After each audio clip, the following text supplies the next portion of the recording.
Honorable President, Excellencies, distinguished delegates. I'm honored to present to you my second Council report as mandate holder contained in HRC5547. My reports to the Human Rights Council and General Assembly in 2023 considered the landscape of freedom of religion or belief seen from the international level and the perspective of the rights holder respectively. Whilst noting that collaboration over the past 75 years, whilst noting areas of collaboration over the past 75 years, the reports noted the grave freedom of religion or belief violations which individuals and communities continue to face. Distinguished delegates, we do not need to look far to find examples of such challenges. Advocacy of hatred based on religion or belief is among the key drivers of polarization and human rights violations around the world.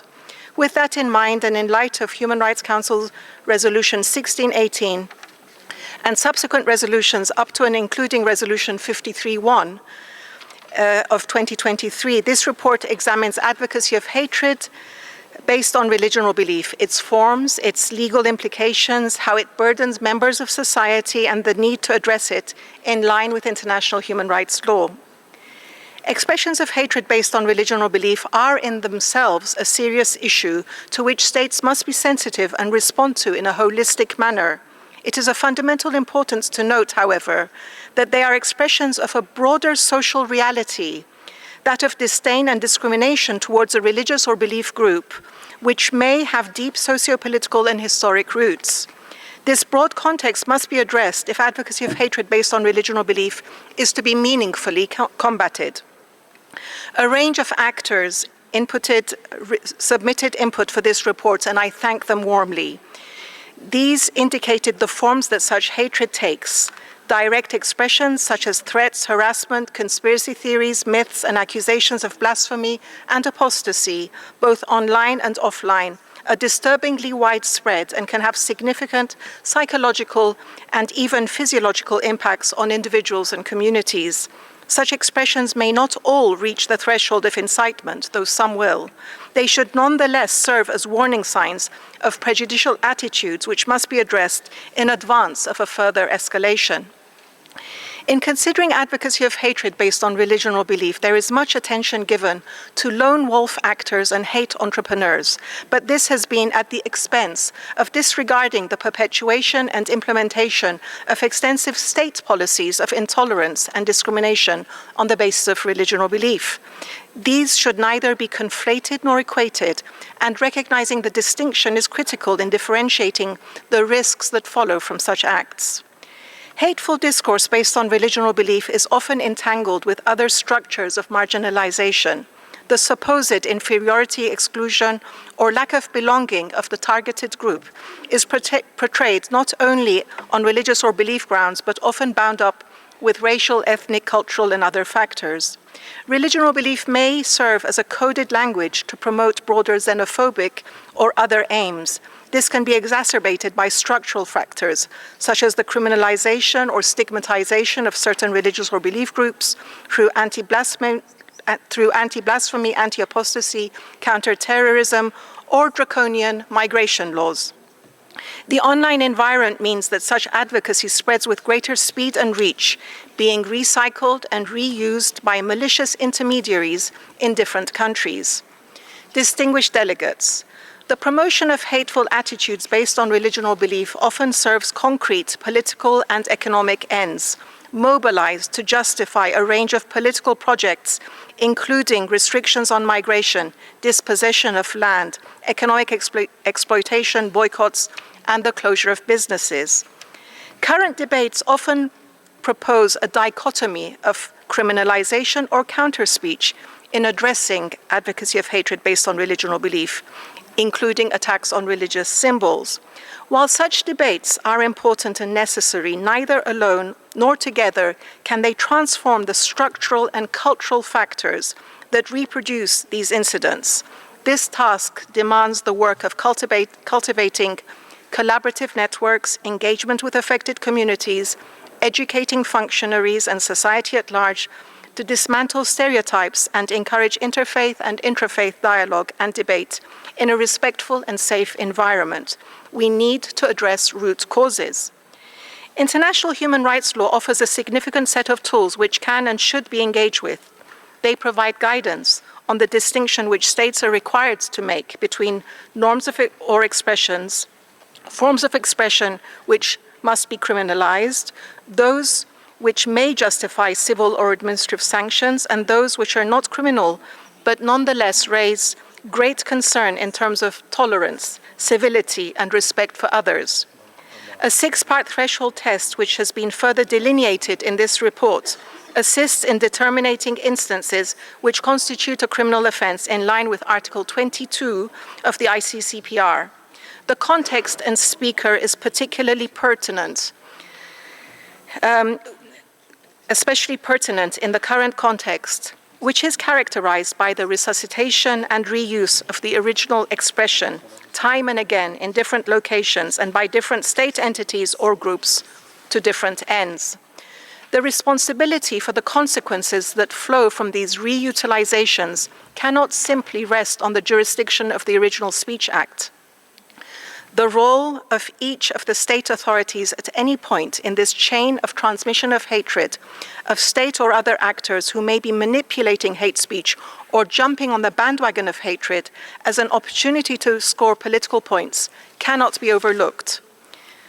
Much attention and condemnation has rightly been drawn from public instances of burning holy books, including the Holy Quran, over the last year. Attacks on holy books and religious symbols more broadly can constitute criminal incitement under the threshold test specified by the Rabat Plan of Action, but only once deliberated and ascertained that the specific case has reached the threshold test. The response must be calibrated and implemented in a human rights compliant manner whilst upholding due process. Despite its significance to numerous individuals and communities, it must be reiterated that holiness remains a quality that cannot be adequately or exhaustively captured by human rights norms or entities. The global nature of the scourge of this hatred demands a renewed dedication to dialogue and collaboration among states. The Istanbul process arose as a follow-up process from Resolution 1618 and could provide backbone to such international efforts. I urge states to engage with such processes and transnational advocacy networks, alongside adopting prohibitions on advocacy of hatred on the basis of religion or belief in line with Article 22, Article 18 of the ICCPR and other human rights. Beyond this, political and religious belief leaders have a crucial responsibility to play in speaking out firmly and promptly against intolerance and hate speech, and states should adopt policies and programs to promote diversity and uphold human rights in our increasingly multicultural and interconnected societies. Mr. President, let me now turn to the country visits undertaken in 2023. I visited the Republic of Tajikistan from 11th to 20th April 2023 upon the invitation of the government. I acknowledge the cooperation extended by the government by accommodating most of my visit requests and granting me unimpeded access to various institutions, including Wahdat Prison 3-1. However, I very much regret that official meetings were not facilitated in Kohestani Badakhshan Autonomous Province. Tajikistan's constitution declares it a sovereign, democratic, law-governed, secular and unitary state, and freedom of religion or belief is upheld in Article 26. Regrettably, both in law and practice, the exercise of freedom of religion or belief in Tajikistan is subject to excessive regulations that pit security against freedom of religion or belief. Other freedoms, including peaceful assembly and association and freedom of expression, are also undermined. The pursuit of security does not stand at loggerheads with the freedom of religion or belief. I call on the government of Tajikistan to take all necessary steps to implement the recommendations stemming from this visit, as well as those from the Special Rapporteur on Human Rights Defenders and Minority Issues, who also visited recently. I stand ready to fully support the government in any initiative seeking to advance the report's recommendations and freedom of religion or belief. Mr. President, I also visited Sweden from 11th to 20th October 2023 upon the invitation of the government. I wish to express my gratitude for having to the government for having readily accepted my visit, and I appreciate the cooperation extended throughout the visit. During my visit, I found that Sweden possesses much of the requisite legal and policy framework for promoting and protecting the enjoyment of all persons of the freedom of thought, conscience, and religion or belief. However, politically expedient responses to a diversifying society, including as a result of migration, together with the lack of understanding of the full scope of freedom of religion or belief, pose obstacles to the framework in place for the respect of human rights. Religious communities, including Muslim and Jewish communities, were very concerned about growing intolerance against them, drawing from a range of factors which are discussed more fully in the report. To avoid setbacks that populist responses to tensions between communities beget, greater clarity and priority to freedom of religion or belief is required. I urge the government authorities to strengthen and deepen their engagement and dialogue with faith communities at every level and boldly combat intolerance in the light of numerous challenges, including in the context of the concerning and repeated instances of the burning of the Holy Quran. I also urge the government to carefully consider recommendations included in this thematic report and those outlined in the country reports.